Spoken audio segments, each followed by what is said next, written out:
தமிழ்நாட்டில் இருக்க பெண்கள் எல்லாரும் புரிஞ்சுக்கோங்க, இவங்க எவ்வளோ மோசமாக இருக்காங்க. என்ன நான் இவ்வளோ கேட்குறேனே, ஏன் அஇஅதிமுக பீரியடில் நீங்கள் எந்த இலவசமும் நீங்கள் கொடுக்கவே இல்லையா?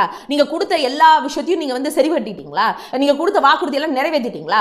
உதயமின் திட்டத்திலிருந்து அதை தாண்டி இன்னைக்கு சொத்து வரி உயர்வுன்னு சொன்னால் அது எல்லாத்துக்கும் மேலே இன்னைக்கு கலைஞர் களம் இல்லம்லாம் வந்திருக்கல. இந்த மாதிரி நிறைய ப்ராஜெக்ட், அதாவது குடிசை மாற்று வாரியம், அது எல்லாத்தையுமே வந்து சைன் பண்ணி ஒன்றிய அரசு கிட்ட அடமான வச்சதே நீங்க தாங்க.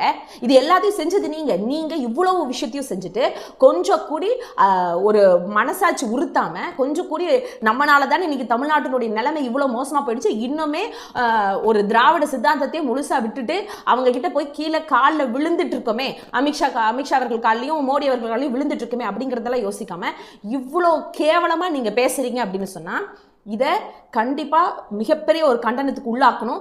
இதை சரியாக இப்போவே நம்ம தமிழ்நாட்டு மக்கள், அதை தாண்டி பெண்கள் இதை கவனிக்கல, இதை பண்ணல அப்படின்னா நம்ம மேலே இன்னும் இவங்க பேசிக்கிட்டே இருப்பாங்க. இந்த மாதிரி ஆட்கள் எல்லாம் ரொம்ப தைரியமாக பேச ஆரம்பிச்சிருவாங்க. இனியெல்லாம் இந்த மாதிரி பேச்செல்லாம் வரக்கூடாது. வேணும் உங்களுக்கு பேசணும்னு தோணுச்சுன்னா உங்கள் வீட்டில் போய் தனியாக நின்று பேசிக்கோங்க. அதை தாண்டி உங்களுடைய ஆணினத்தை பற்றி ஏதாச்சும் பெருமை இருந்தால் அதை பேசுங்க. அதை எல்லாத்தையும் விட்டுட்டு தமிழ்நாட்டு முதல்வரை சீன்றதோ, அதை தாண்டி தமிழ்நாட்டு பெண்களை, முக்கியமாக பெண் இனத்தை சீன்றதை நாங்கள் வன்மையாக கண்டிக்கிறோம். இதற்காக சிலுவம்பாளையம் பழனிசாமி அவர்கள், அதாவது எதிர்க்கட்சி தலைவர் பழனிசாமி அவர்கள் கண்டிப்பாக நடவடிக்கை எடுத்தே ஆகணும். இல்லைன்னா இது மிகப்பெரிய ஒரு கண்டனத்துக்கு உள்ளாக்கும் அப்படிங்கிறத தெரிவித்துக்கிறோம்.